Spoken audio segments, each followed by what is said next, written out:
GETTYThe Clooneys have become regulars at McDonald's ReadingHowever. The 56-year-old is also happy to be so close to the town of Reading because that's where he gets his fast food fix too. "We go to Reading to go to McDonald's," says the father of twins Ella and Alexander with human rights lawyer wife Amal.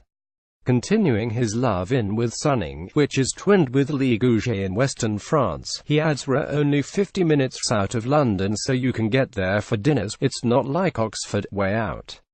You get a little privacy and we have 5 acres. George and Amal are delicately balancing the highbrow and low-key. "We go to Reading to go to McDonald's." George Clooney. It appears his privacy extends to the popular burger chain.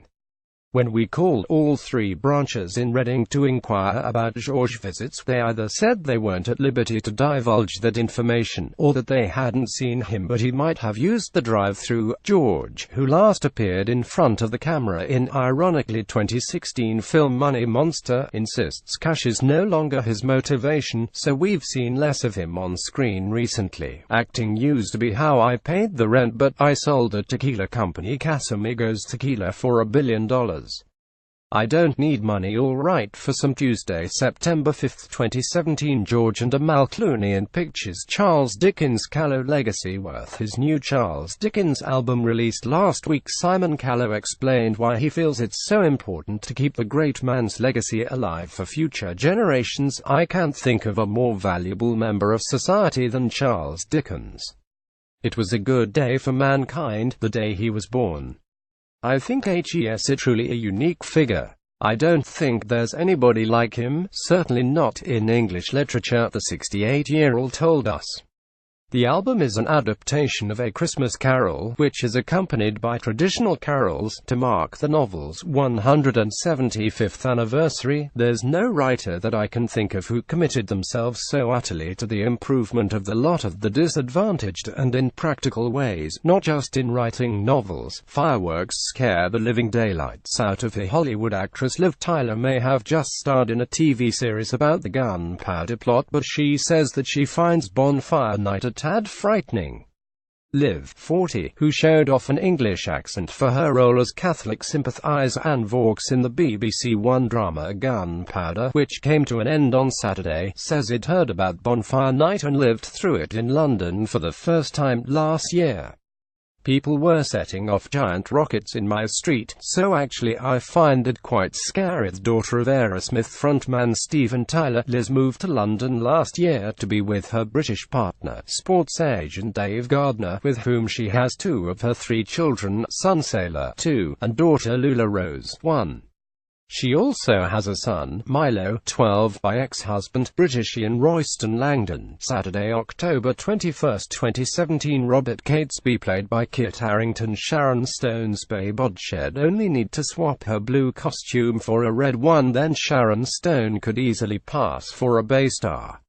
The 59-year-old took a dip at Miami Beach on Friday and showed off her impressive figure to fellow bathers. The actress has previously spoken about how she's resisted numerous doctors' attempts to convince her to have a facelift. "We can certainly see why, as she looks far better than so many others who've gone down the plastic surgery route.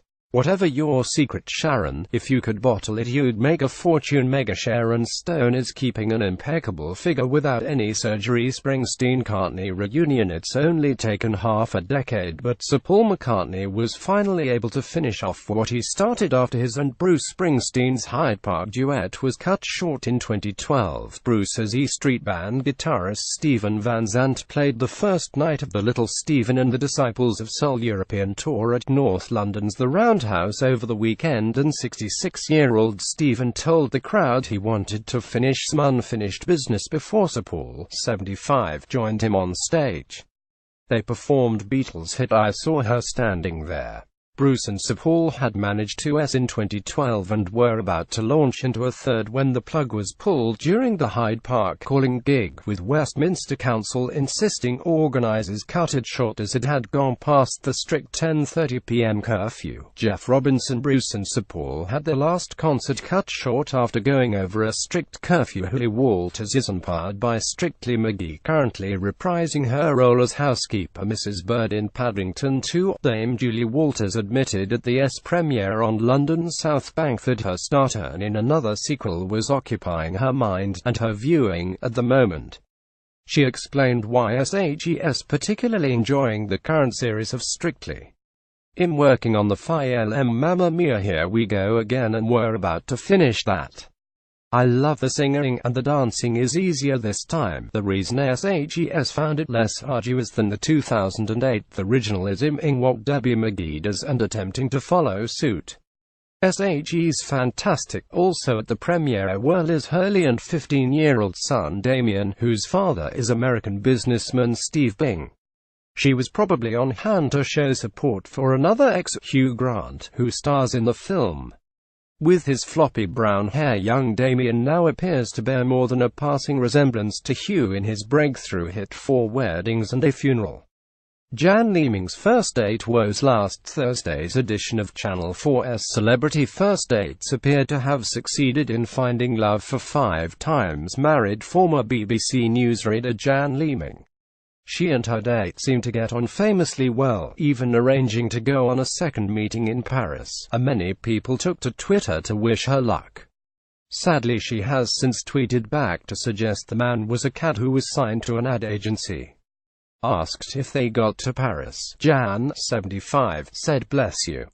No, not seen each other since. Think he had an agenda, had signed with an ad agency, good publicity for him. Feel an idiot again." Merlin Griffiths, who works at the bar in the restaurant where First Dates is filmed, tweeted, "Gosh, it'd be fuming. I'm so sorry he wasn't who you thought. Take heart, a lot more single men now know how completely brilliant you are."